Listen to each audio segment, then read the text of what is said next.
Greetings. Today I want to talk about the mindfulness as a practice. As as meditation is just one of the forms of mindfulness. Mindfulness encompasses a whole range of things of becoming mindful and aware and paying attention to the world around us by quietening our mind.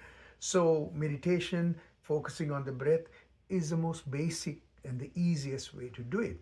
However, when you approach meditation with kind of an obsessive, I would say, reductionist, um, I'm going to find a solution, setting a goal, I'm going to do this by quietening my mind for 1 hour or half an hour, whatever it is that we become sort of so caught up in the practice itself without understanding or realizing why we are doing what we are doing.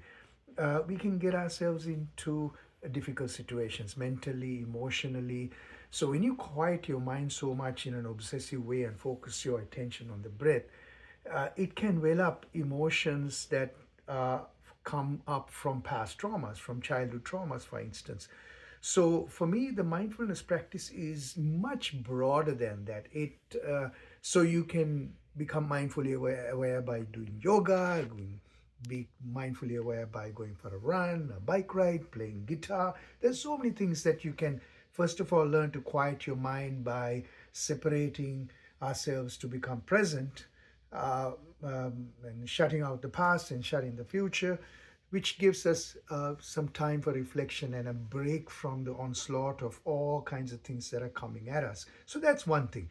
But yes, quietening the mind is important, but it's important also in a way to reflect on who I am as a human being, the nature of my life. So I was so lucky that a Buddhist monk who taught me how to meditate uh, guided me through the practice by telling me to imagine where the breath was coming from this earth, from the soil, and where my breath was going out back into the soil to this earth. So there was no doubt that I was one with nature as a result of that. So that learning that as a 12-year-old has been one of the most important um, parts of my sort of the teaching of the mindfulness practice. And that was confirmed to me by my father and various other teachers, reading books.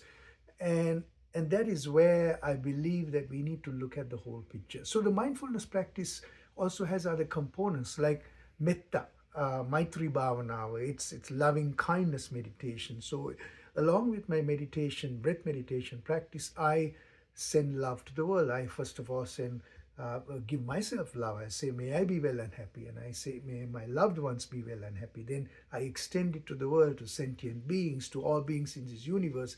So that way, the whole is just to acknowledge that I'm here because of everything that's around me, that's supporting me, this Mother Earth that's supporting me. There's no separation. I love the Zulu saying of Ubuntu. I see you because you see me. You see me because I see me. So that interbeing, as Thich Nhat Hanh talks about, is undoubtedly who we are. We are the universe. We are this earth. We are nature. We are consciousness. We are all one with that. There's no separation.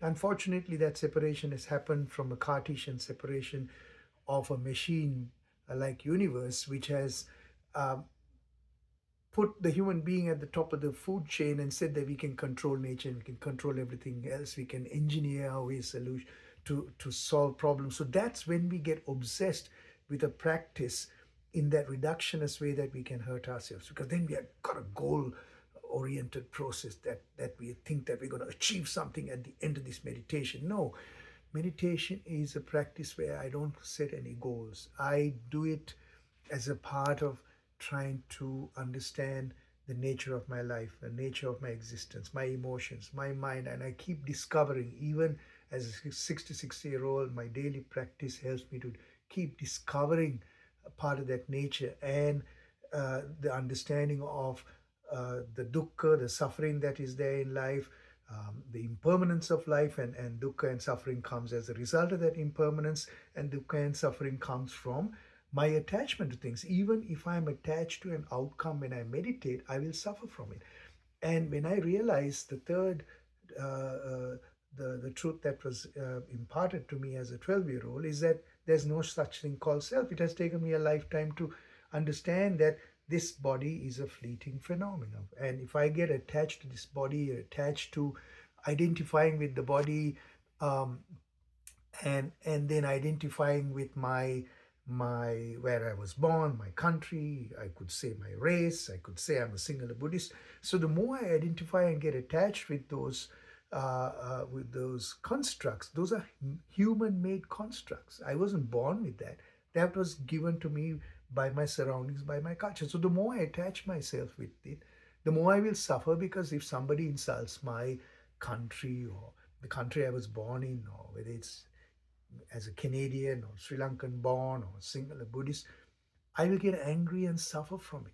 So, what mindfulness, the practice helps me to do is to put things in perspective, to realize that that is just a human construct that I don't need to be uh, too attached to and suffer if somebody says something bad about it. I can take a deep breath, say, observe, and put it in perspective, and perhaps even ask that person why that person is saying what they're saying. So that way, I don't need to go into a place of stress and suffering, where then I have to defend myself and I get angry. And the violence of the world right now is all about that, isn't it? We are divided with religion, with race, with caste, with all of that is what's creating the violence of the world, and all of this is a human construct. So for me, the mindfulness practice is a way, is a beautiful way, is an elegant way to find restraint from the indulgences that we have stuck on the left hemisphere of the brain, being self-righteous, trying to fix things, to get to the right hemisphere of the brain and put things in perspective. So I thought I'll share that with you. May you be well, may you be happy, and until next time.